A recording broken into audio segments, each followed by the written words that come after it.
Hey, what's going on? It's at the letters for Wednesday, June the 1st, brought to you by Miller Lite, the original light beer. Arden Zwelling, Ben Nicholson Smith, our producers are Nick on Trod and Christian Ryan. Ben, the Toronto Blue Jays have won 6 in a row. They are a season high 8 games over 500 on Tuesday night. They beat the Chicago White Sox in their 4th straight one-run win. They now have 15 one-run wins this season. They had 15 all of 2021. Everything is good in Blue Jays land. You got hitters coming out of slumps. You got pitching performances. I mean, Lourdes Gurriel Jr. is heating up. Alejandro Kirk's heating up. Teoscar Hernandez found the barrel a few times on Tuesday. Choose your own adventure, Ben. Like, who from this Blue Jays team do you want to talk about first? There's so many avenues we can go in. I'll let you choose. Well, maybe we should close the loop on Guillermo Martinez because we did spend some time talking about him last week. Good thing they didn't fire that guy. Wow. It's a good thing they didn't. It's almost as if it was not about him in the first place. And of course, he's part of it. Again, a hitting coach can make a difference, excuse me, and should. But they've scored a ton of runs. Their offense has really returned. And yes, the one-run games have continued, but the offense has returned. We have seen some excellent offensive performances, especially bottom in the order. And Guillermo Martinez still here. So it's not to say that's because of him, but it's just worth noting because that was a big focus of our discussion last week. And I'm sure that just as he was getting all of the blame for the underperformance prior, he is now getting all of the praise Right. and all of the plaudits for the way the offense has come out of this, right? That's obviously what's happening.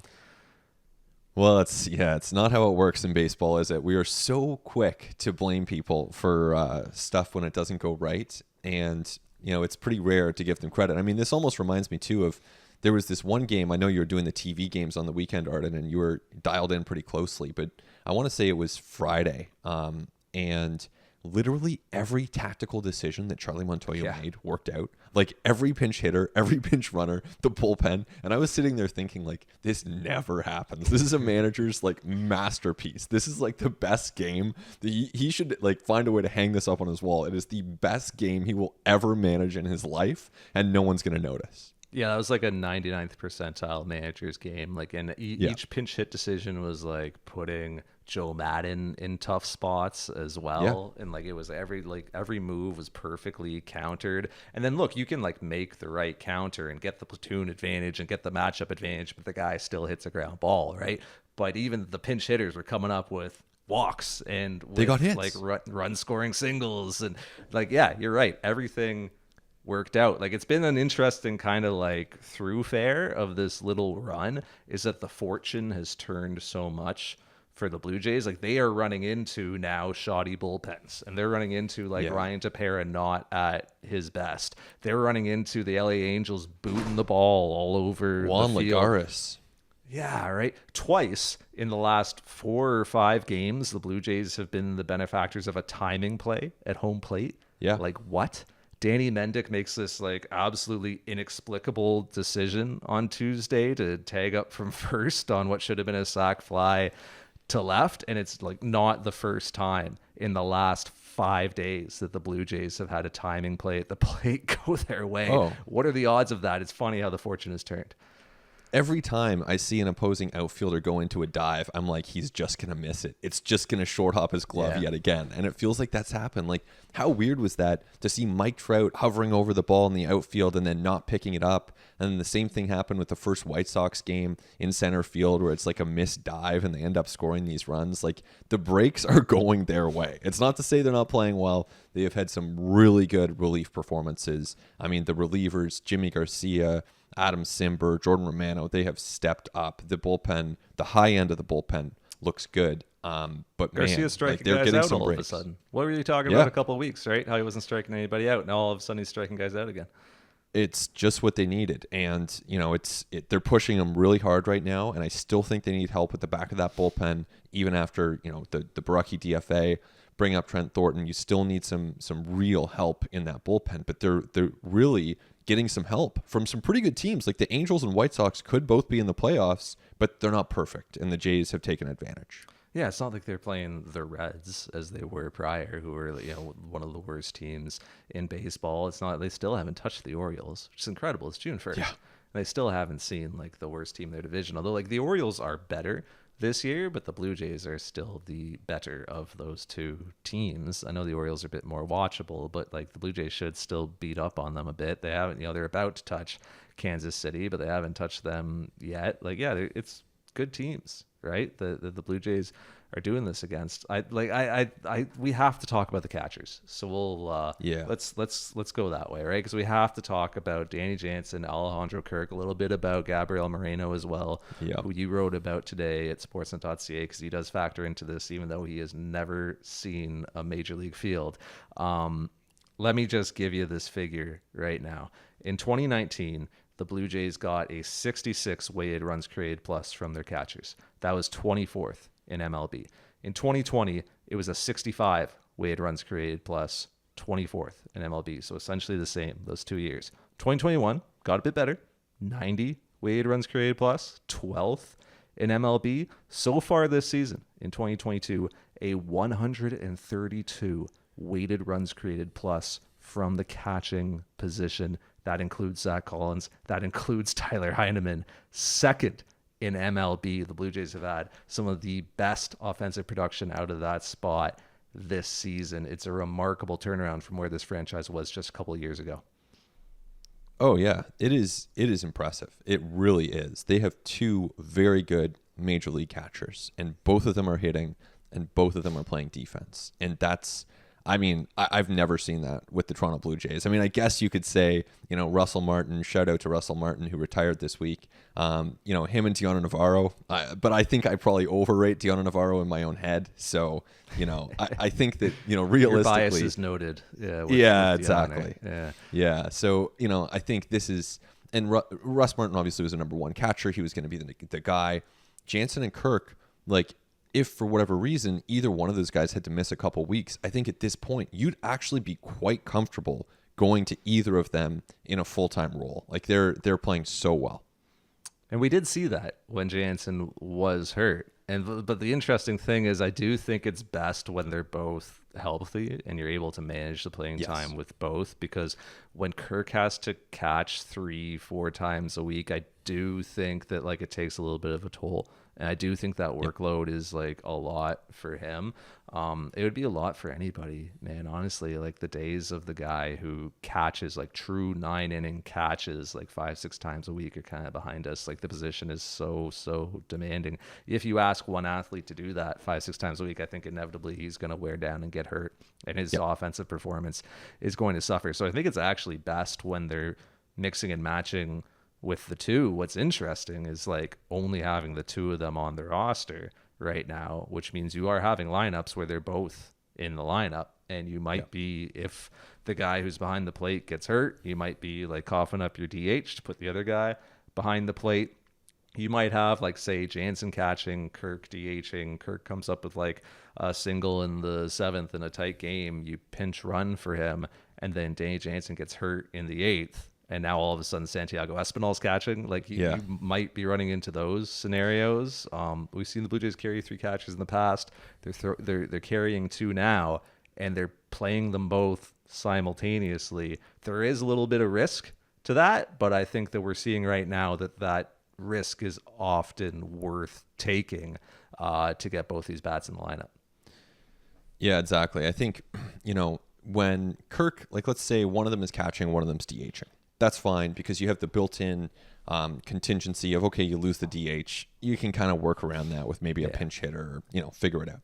So the real situation that brings up some potential challenges are the ones that you're describing, where it's like a pinch run, and then, okay, Kirk's out of the game now. Or potentially you have Kirk to pinch hit for, let's say, Bradley Zimmer. Then you put in Tapia defensively. Kirk's out of the game. So then it's really on Jansen. And, that's a risk that you can roll with. I think it's worth doing. We've seen the Jays empty their bench a couple times in the last few days, and I like it. I like seeing them use the bench. I actually think they should add another bench position player, more so than having that extra reliever. I know that there are people with the Blue Jays who will tell you they just want the safety of having that extra reliever, and I get that. but to me, I'd rather have the bench player. I kind of wonder if there's a day in MLB sometime in the future where you're allowed to sub back in a catcher who you have subbed out for the purposes of replacing a catcher who got hurt. Not for, anything else, right? But like you see it in hockey, right? If you take out your goalie, you can put him back in. So why wouldn't you be able to take out a catcher and put him back in that very specific scenario in which the other catcher has been hurt and he is directly replacing that individual? Yeah, exactly. I think there should be more leeway for that. Like even, I don't know, on the weekend, it was obviously a scary situation with Kurt Suzuki, who seems to be recovering, and that's good to see.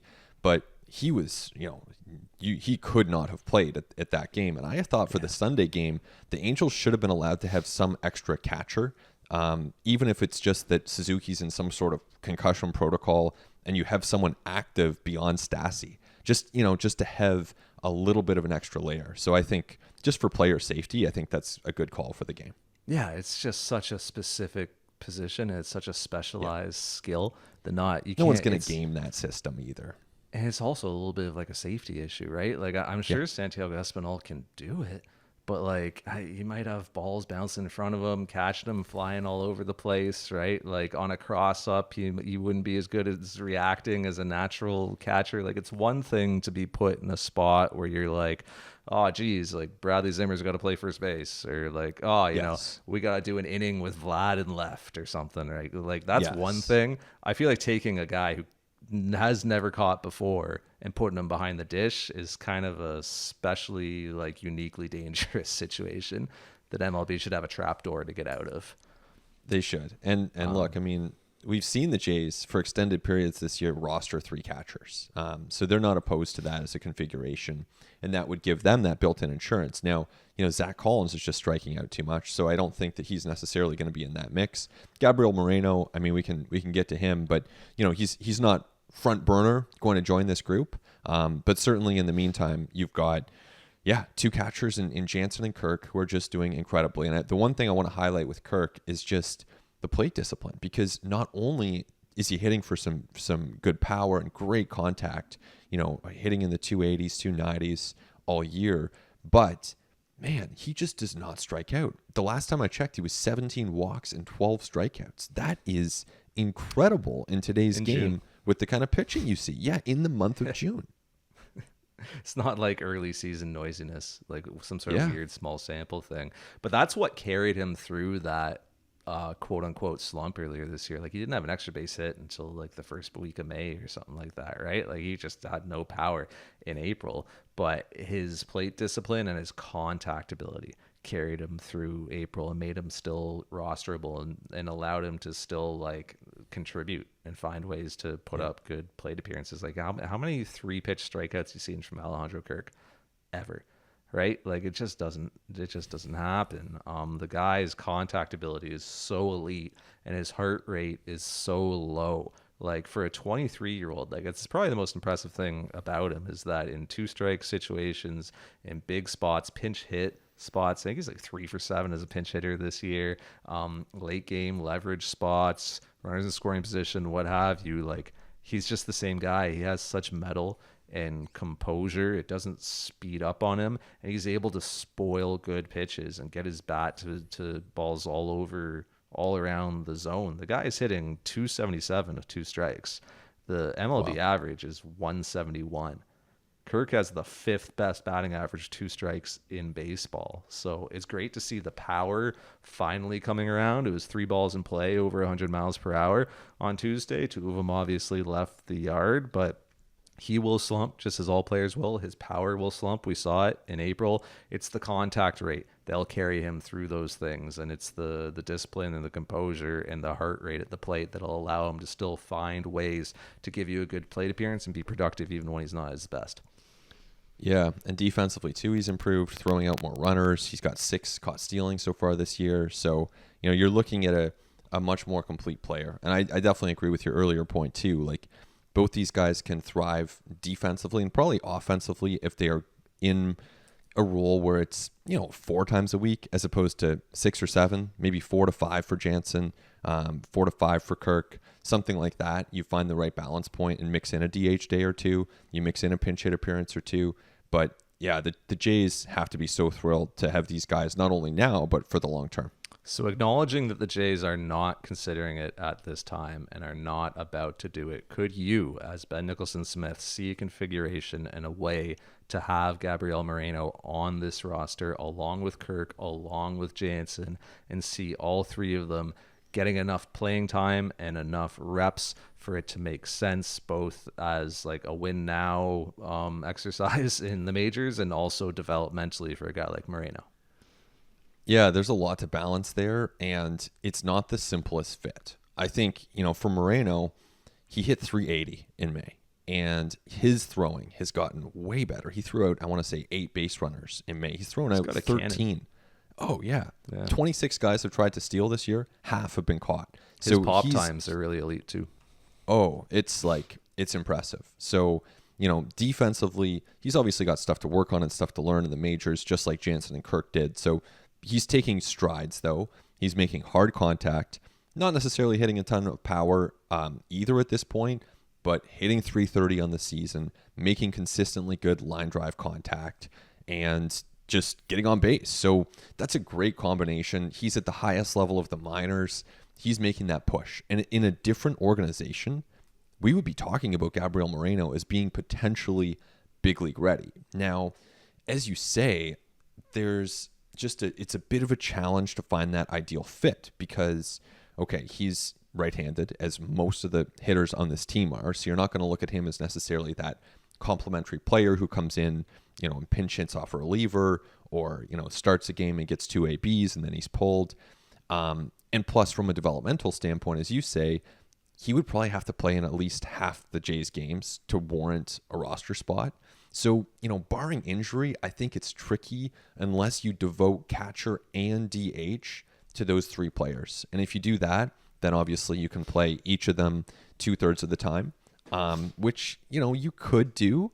I don't think the Jays are at the point of doing that right now, but it's super interesting. Maybe I'm missing a fit here or a way to make these pieces work, but I think more likely keep him in the minors for another few weeks, see where he's at, and if he still is pushing hard with the bat, maybe you just find a way to make it work and you play him in left field once in a while or third base once in a while. No, so I've drawn it up a bunch of times and kind of looked at what the lineups would look like, and they're in all scenarios something has to give. Either Moreno's development has to give and he's not playing enough, or the use of your DH spot has to give and you aren't getting George Springer into the DH spot as much as you want to, and you aren't getting Vladimir Guerrero Jr. into the DH spot as much as you want to, because you can build a catching rotation where Kirk sticks with Manoah, Jansen sticks with Kikuchi and Ryu, and then Moreno takes a Gosman outing here and there, a Barrios outing here and there, trades off with Kirk on those. You filter, Kirk's at Kirk's basically Evan Gattis, right? He might catch once or twice a week and DH 3 times a week. Moreno gets a DH day in there somewhere. Jansen does as well, just to keep his bat and lineup in good matchups for him. But then you don't get George Springer off his feet as much as you want to. And if you do want to keep getting him off his feet, which Blue Jays do want to get him off his feet regularly, it's George Springer's on the lineup today. That's not going to happen. Vladimir Guerrero Jr., same problem. You can't get him off his feet at first base as much as you want to. You also don't have the benefit of Matt Chapman's, knee is barking or something, but, so we're not going to play him at third, but we want to keep his bat in the lineup. Same thing with Teoscar Hernandez. He's got a little hip thing right now. We don't want to throw him in a corner outfield right now, but his bat's starting to heat up. We want him in the lineup. We want him to DH. So that gives. So at this point in the season, something always has to give if you have Moreno on the roster right now. So I don't think it's feasible here in June. I think that late August, September, when it's win now, it's playoff push time. It's hey, we got a chance of winning the division. Hey, we got a chance of a first round bye. Okay, now fine, we will boot a little bit of development with Moreno. Yeah, it's not perfect that he's only playing 3 times a week, but his bat's going to help us a lot more. It's not perfect with our DH spot, whatever. We've got an extra bench spot in September. You just kind of, some of those concerns are assuaged and pushed aside, and you just go for it, and you construct your best roster and try to win. And look, in spring, the Blue Jays went through dry runs with Gabrielle Moreno on what a typical day would be like, on what the routines are like, how they prepare for opposition lineups, what a pitchers and catchers meeting looks like. I wouldn't be surprised if there is like a quick road trip this year in which Gabrielle Moreno comes along as a taxi squad catcher to get another look at that and to see some more of those routines in the season and to get to know pitchers, catch a couple bullpens, sit in on the meetings, just kind of like get up to speed on what life in the big league is going to be like. That work, like that preparation has happened. That tells me that, you know, there is a big league role for this guy down the road. I just don't think it's anytime soon, which is unfortunate for him because, like you said, he has really offensively come around and has some really big tools behind the plate that could play in the majors. Absolutely. So, you know, I think that analysis makes sense. I think, you know, when you're looking at how he fits right now, it is just hard to piece it. Now, to me, one injury could shift things. Of course, you know, let's say, you know, Jansen was dealing with a bit of a hip. If he needed a couple weeks on the injured list, I think we're getting to the point, and this will certainly, the scales will move even further on this if Moreno continues hitting at this level, but we're kind of getting to the point where, okay, Zach Collins, who's going to strike out with 35% of the time and not play that great defensively, is it Zach Collins or is it Moreno? And he needs a 40-man spot, and, you know, there's pressure that goes with that, but I think we're getting to a point, and probably, yeah, maybe even in a few weeks it would be even stronger, where Moreno might be the guy that you look at for a call-up for a catcher. And to me, it's not just catcher, because let's say, you know, hypothetically, Matt Chapman goes down. Well, Moreno has played a little bit of third, so your primary third baseman in that situation is probably Santiago Espinal. But, you know, does that open things up at second? Biggio's playing second all the time now. That's a left-handed bat who you don't want playing 7 days a week. So does that create a bit more of a role for him, a bit more of a need for him? Same with a corner outfielder conceivably. So, you know, if one injury happens to a position player, all of this could shift. But I think for now, it's his job to basically be in the minor leagues, hit as well as he can, continue his defensive development, and essentially be patient, because if everyone's healthy, we might be looking at more late season like you outlined. Yeah, that's could change, right? Because right now, position player wise, the Blue Jays are remarkably healthy, like even you know in the minors, even, right? So like everybody's available, right? It won't look this good going forward. There will be times where it's like, oh geez, like yeah, Tapia's playing every day, right? Like there will be situations like that. And then there's also, what are you gonna do at the trade deadline? Because you do need, like, I think a more like a left-handed bat with a bit more force than you have right now added to this roster. And like, is that in addition to a Tapia? Is that a left-handed hitting outfielder like a Brian Reynolds who can play center field?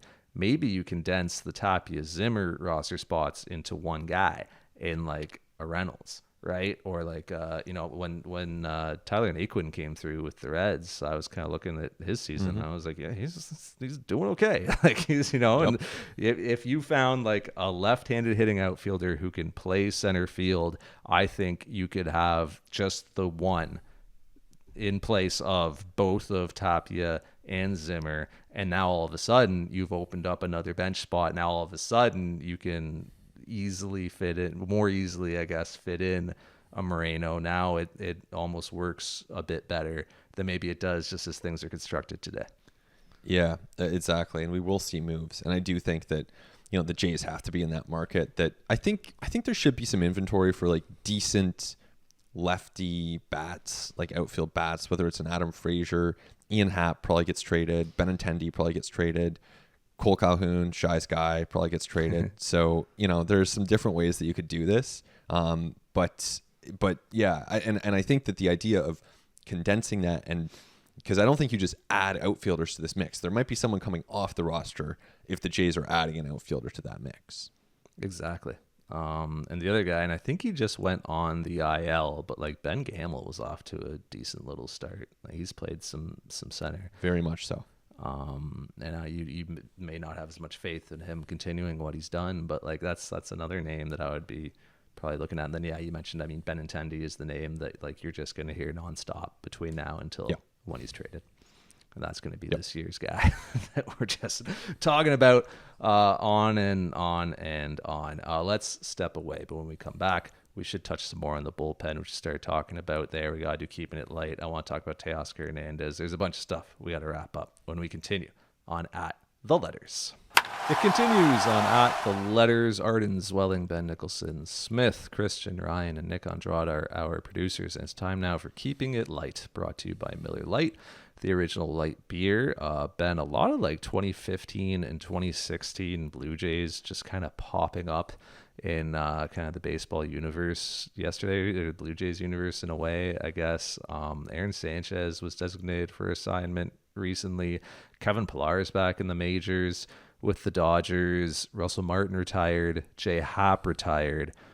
We saw Ryan Tepera over the weekend. Liam Hendricks is in Toronto right now with the White Sox. Josh Donaldson is always in the news. Mark Burley popped up at a game when the Jays were in St. Louis. Any of these like 15 and 16 dudes who are just kind of popping up that you want to make note of?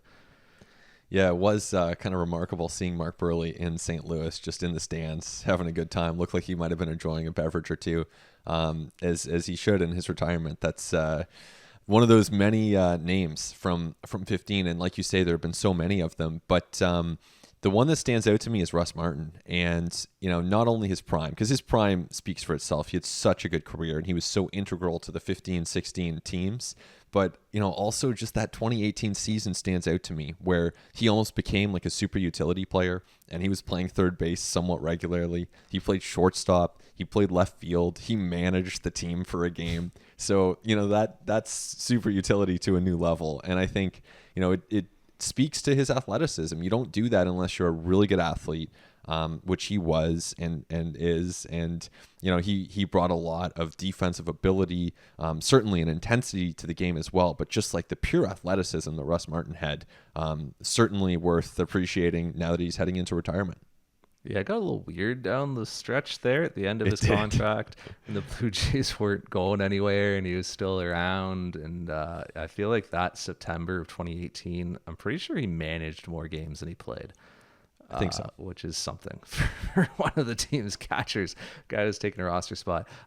Sticking to the retirements, J Happ is the guy I want to just make note of because nobody really made note of J Happ throughout his career, right? Like, because he is just one of those very unremarkable, like unsexy, just serviceable pitchers, but who had like just a brilliant and spectacular career that literally anybody should want to have. Like, I don't care how hard you throw and how wicked your breaking stuff is and how high you are on prospect lists, how much hype there is around you. Like, if you can spend 15 years in the big leagues, like throw 1,900 innings, make 328 starts, 354 appearances overall. How many dudes did you strike out, Jay? Strike out 1,661 dudes. I mean, like, a perfect 100 ERA plus for his career, which is like just perfect, right? This guy was just perfectly league average over his entire career. Never a dude who was the top of any lists or got talked about all that much, but accumulated 22 F4 over his 15 seasons. Just a quiet professional who took his work very seriously, was reliable, got the job done, and just had one of those like really stellar and unremarkable and lengthy big league careers that honestly any ball player should like wish in their faintest dreams to have.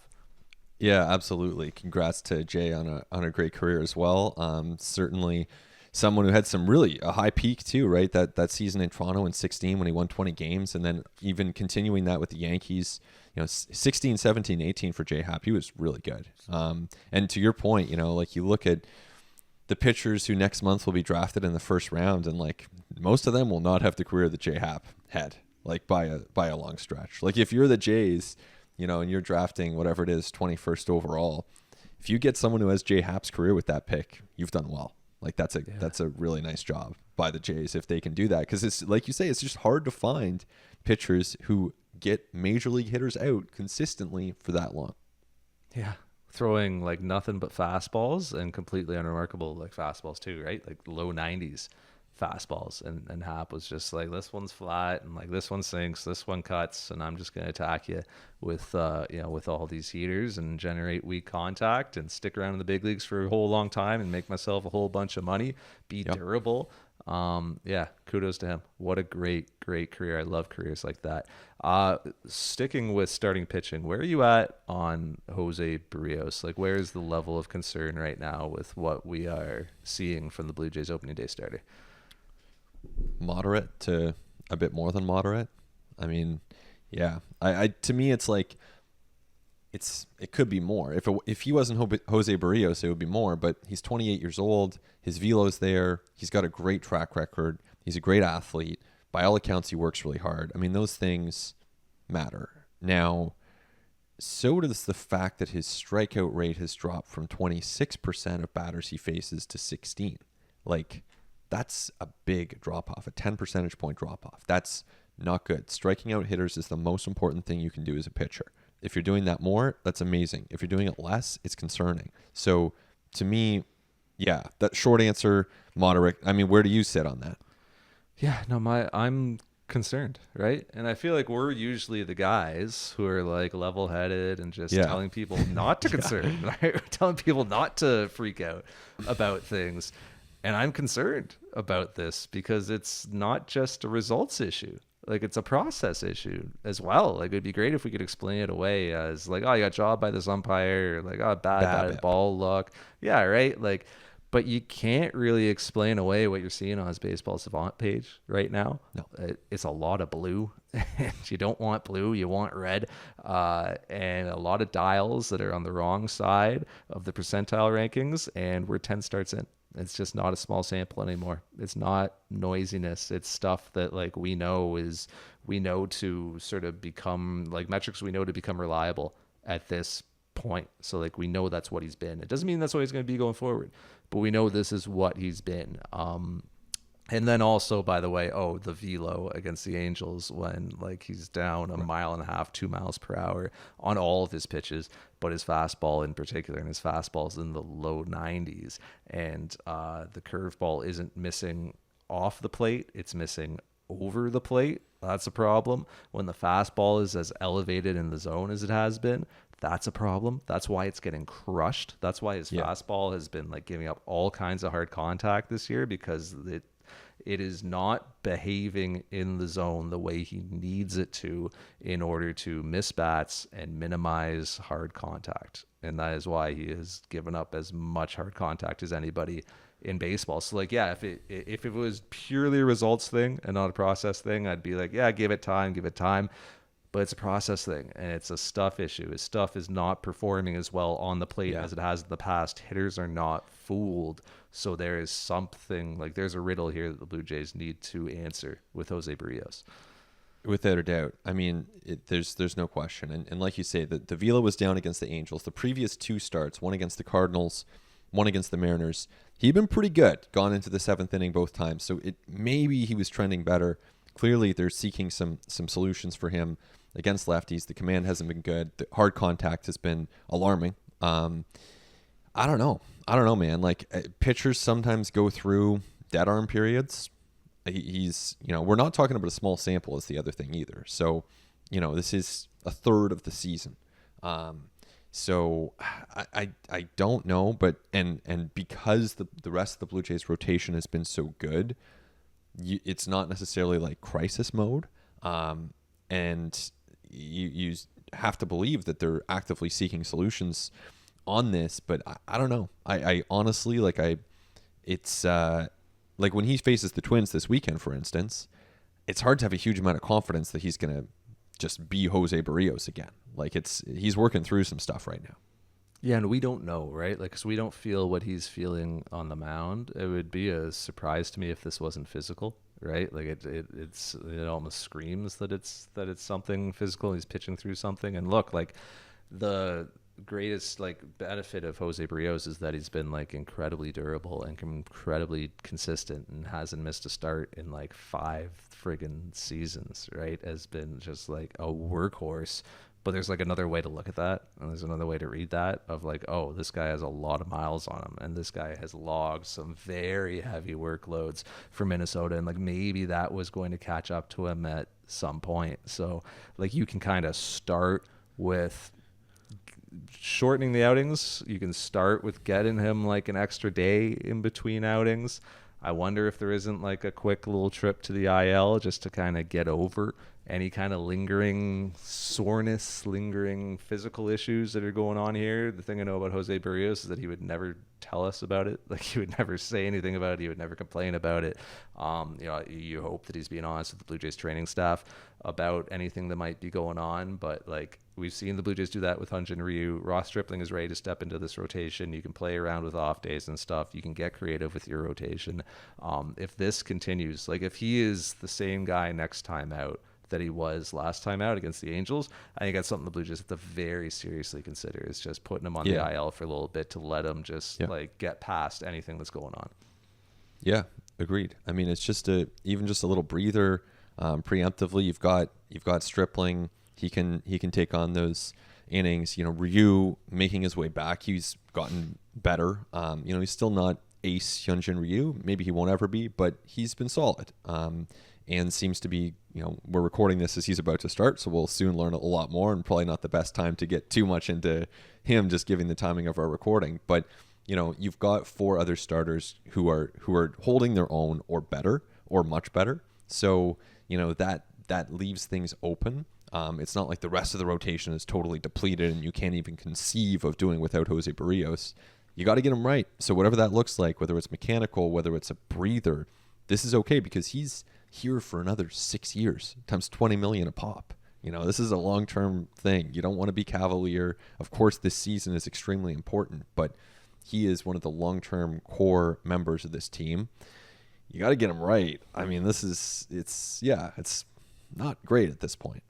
And now would be the time to do it rather than August, September. Yeah. Like now would be the time to shelve him if you have to shelve him and let him get past it. Like you don't want to have to be confronting this later in the season when, you might need to make some like really difficult decisions. I want to touch on Teoscar quickly because it's kind of similar to Barrios, and then we'll finish with solving all the Blue Jays bullpen problems. But with like Teoscar, I dived into it a little bit at Sportsnet.ca because I was just like watching him game after game and was like, where is the hard contact? Where are the fly balls? Like, where is the Teoscar that we have all become accustomed to over the last 2.5 years since he came back from that minor league demotion in 2019? Started diving into it, and lo and behold, the numbers confirmed the eye test. Like the exit velo had dropped off. He wasn't hitting the ball hard. He wasn't hitting the ball far. The barrel rate was like less than half what it usually is. Again, like batted ball data, like stuff that typically normalizes quickly. Like when you see a big drop in not only average exit velo but maximum exit velo, that is a concerning thing. Same with how far you are hitting the ball. And again, you wonder about whether he's still carrying some of this oblique issue, like whether, look, he was only down for 19 days. He was only out of competition for 19 days. The oblique issue is not that long to let an injury like that subside. So you wonder if he came back when he was only like 75-80% and thought I'll finish off the healing process like in competition. Wouldn't be the strangest thing to see an athlete doing that, but you also wonder if that compromised his ability to rotate as much as he needs to and transfer force through his midsection to get that torque in order to create the exit velocities and hit the ball at distances that we've seen him do in the past. So I wondered about that a little bit. And then also if you dive into how he's being pitched, seeing the highest breaking ball percentage of his career, the lowest fastball percentage of his career across baseball, one of the highest breaking ball percentages and lowest fastball percentages. So he is, and when he does face fastballs, sorry to cut you off, but when he does face fastballs, the velo is high. Like a lot of Jays hitters, he's facing very high velo fastballs. Absolutely. And it is very Vladimir Guerrero Jr.-esque in that none of those fastballs are elevated. Like you draw a line horizontally across the zone and everything is below that line. And with Teoscar especially, down and away. And that's always been where you attack Teoscar Hernandez, always, always, always. But this season, you can look at the heat map, like pitchers have been a lot more precise with attacking him down and away. And then similar to Vladimir Guerrero Jr., when hitters have missed and when they have left a breaking ball up or left a fastball up, because hitters, like, we give them way too much credit for the amount of command that they have. Like, they can't put the ball exactly where they want it to go. Sometimes hitters miss over the plate. Teoscar's missed the pitch, and he's fouled it off or he's swung through it, and he's expanded too much too. It's very Vladimir Guerrero Jr.-esque, and he's hit the ball on the ground too much as well. It's like, it's so similar to what's going on with Vlad. So what's promising is that on Tuesday, literally right after I wrote this, Teo comes up with like 3 barrels, right? Yep. You know, some of the hardest, longest balls we've seen him hit all season. That's very good.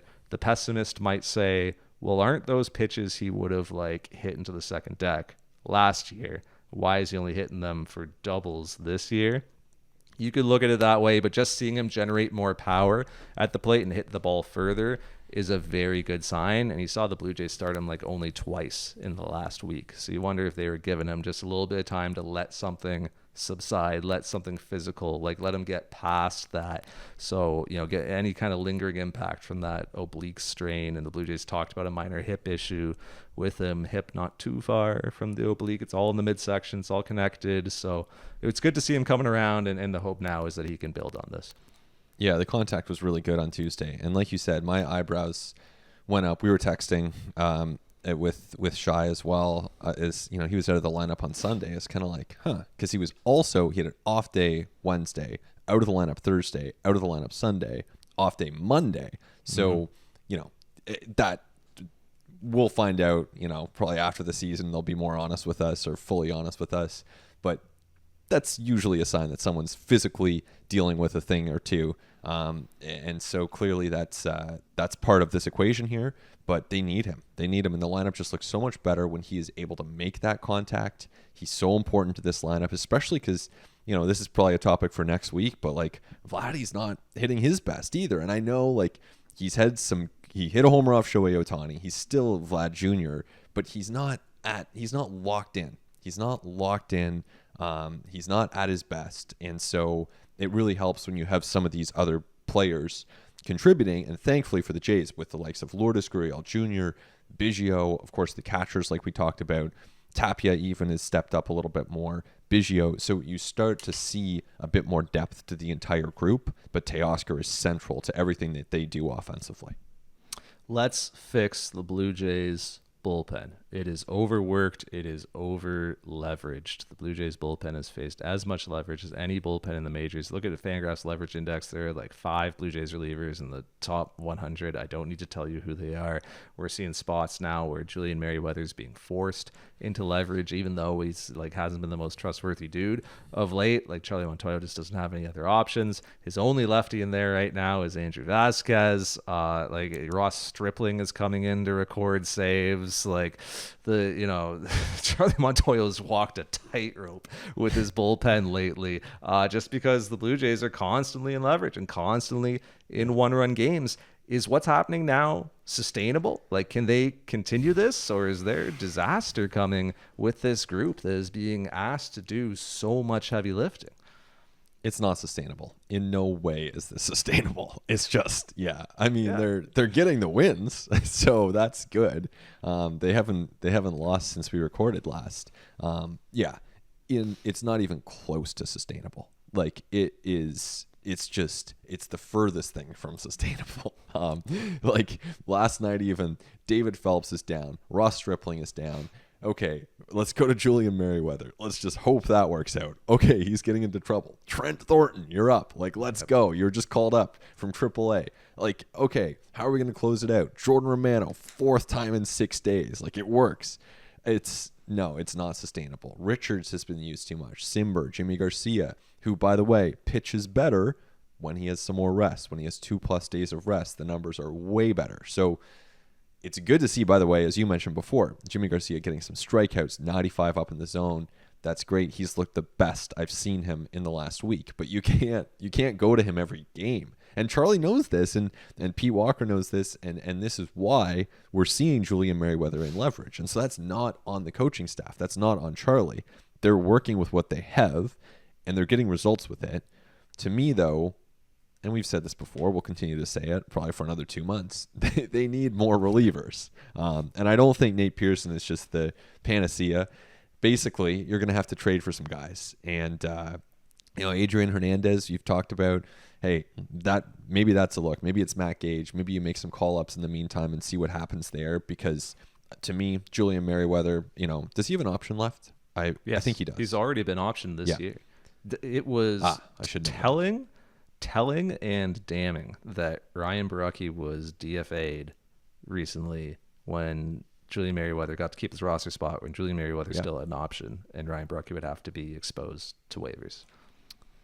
Yeah, all the best to Ryan Borucki. Wouldn't be surprised at all if he gets claimed, but we'll see in the next 10 days or so. Mid-90s from the left side. Left-hander has been good in the past. Like, somebody somewhere is going to... I know it's a little bit more than the major league minimum, but still, like, somebody somewhere is going to find room for Ryan Borucki. I'm sure of it. Agreed. So, yeah, so that's... so he's out of there. But, like, to me, the way Merriweather's pitching right now, you can option him, and you can see if someone else can do better. Vasquez is an option. Like, I think that's something you could look at as well if you need to. Thornton as well. So...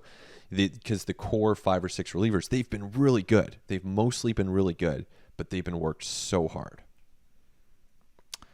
Yeah, I mean, you do have to trade for somebody, but look at like the situation right now with an expanded postseason, right? Like, is this trade market really going to develop earlier this year? Like, I doubt it, right? Like, the Blue Jays were kind of fortunate to find the Simber and Richard Steeles last year when they did, and with an expanded postseason field, teams were in contention longer. There could also be fewer total sellers, right? And then there's also the vaccination issue as well, which is going to eliminate certain can't trade for Kendall Graveman, right? Like, it's going to eliminate certain individuals. So you have to look internally. I agree. I've been talking about Adrian Hernandez forever, but he's never thrown a pitch in the big leagues, right? So you don't really know what you're going to get. Matt Gage is a guy who, like, I don't know, might be on this team later this week. We'll see, but like right? Like, I would not be surprised at all. I think Brandon Eisert's another name who's like having a really nice year. Again, like, not a sure thing, but you need a lefty, right? And like, Ryan Borucki he had a real opportunity there when Tim Meza was down. This is all connected to Tim Meza, by the way, because the longer Tim Meza's out, the longer this is a real issue, and the longer it's something that you need to address. If Tim Meza could come back tomorrow, that would solve a lot of issues, because you trust him in leverage. And he'll be back soon. He should be back soon, which is lefties and righties, but like, what's soon, right? And you don't want to rush back a guy who's now been on the IL with situations like this twice, like each of the last 2 years. Had Tommy John not that long ago.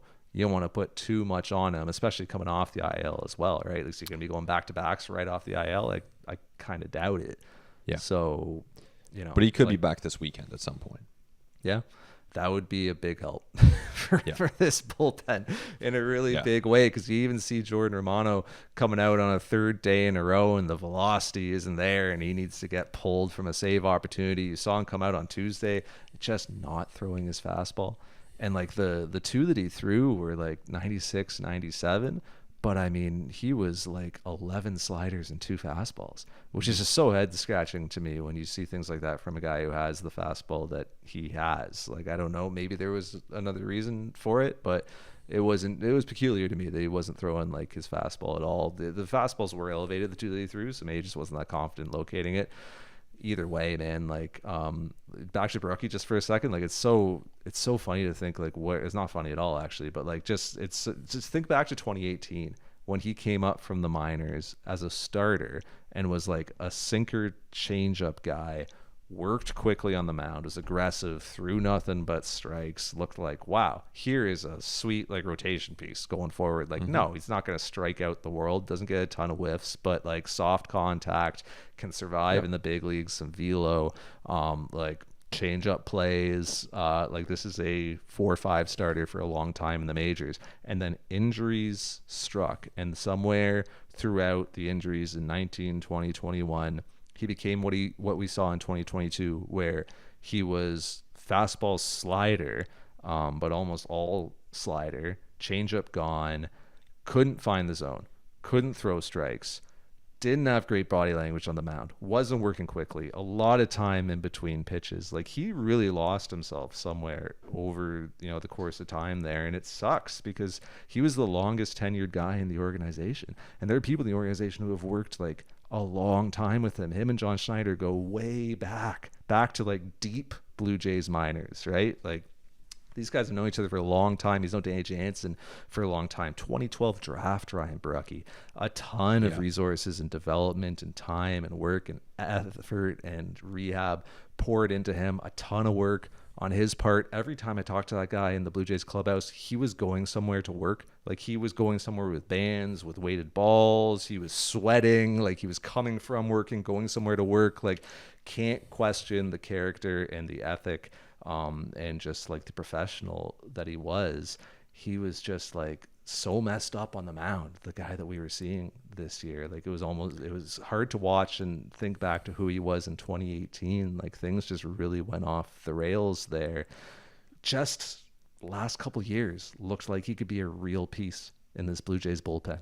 Mid 90s, even like 97 from the left side, and a really good slider they could make bigger and make tighter.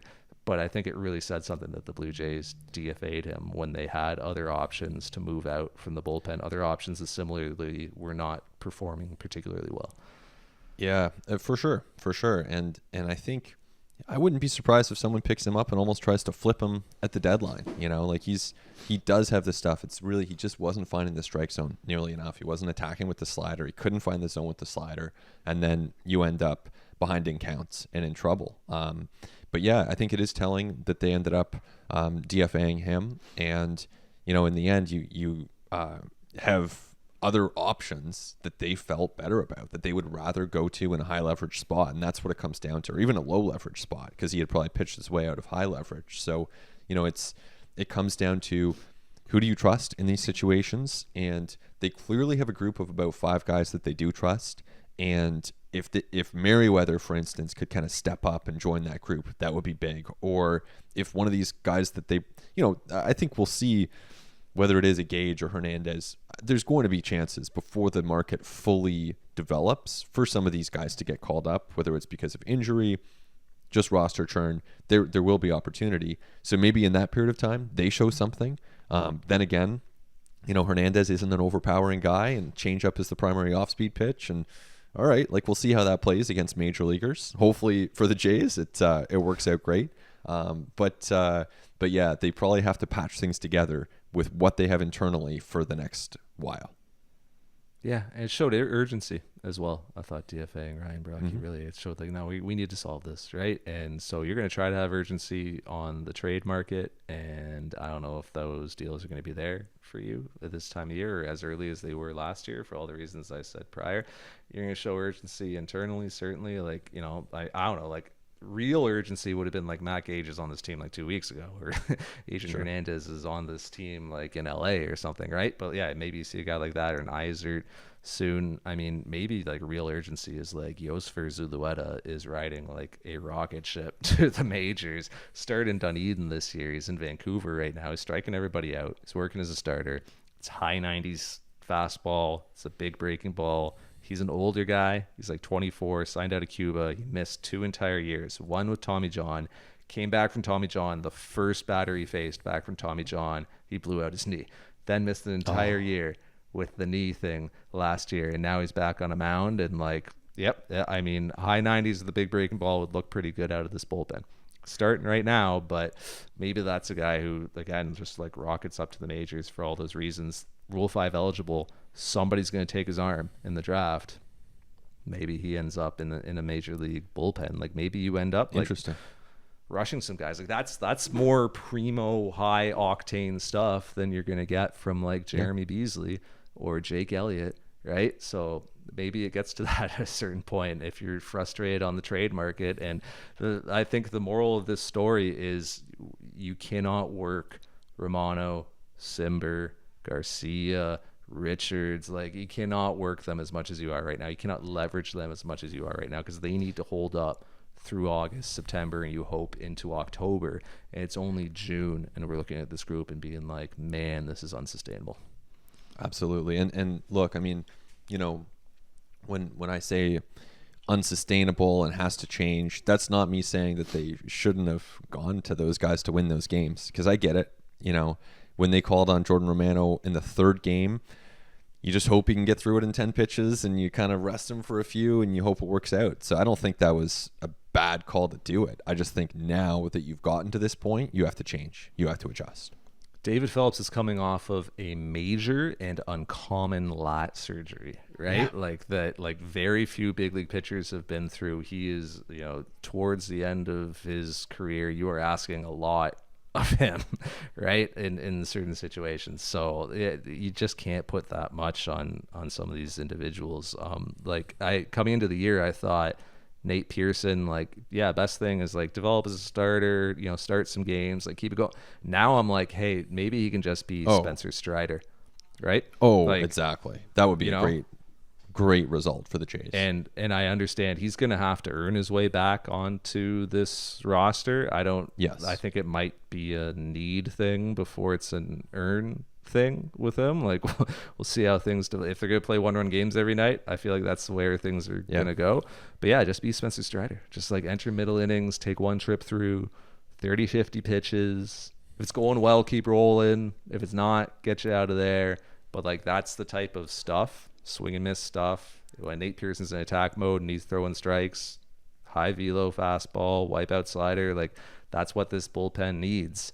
And I don't know if you're going to trade for somebody with those kind of tools at any point in the month of June.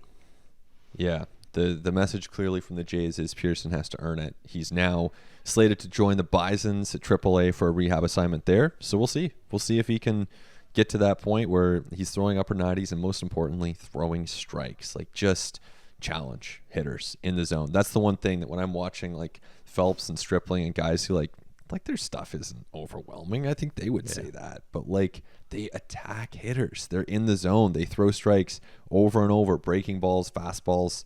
It's part of it's. I'm sure it takes a lot of conviction and kind of boldness and trust in your stuff, but it does work. It does help them. They wouldn't be better off if they were nibbling on the edges. Strike one is huge for pitchers who don't necessarily have the most overwhelming stuff. Ben, I don't think we fixed anything. We just identified problems and yelled about the problems. But what else is podcasting about baseball than yelling about the problems? He's Ben Nicholson Smith. I'm Arden Zwelling. You can get us on Twitter. You can email us at the letters at sportsnet.ca. I always trip over that because I want to say at the letters at sportsnet.ca. At the letters at sportsnet.ca. Send us an email. Our producers are Christian Ryan and Nick Andrade. I want to thank all of you for listening, and we'll be back next time on At the Letters.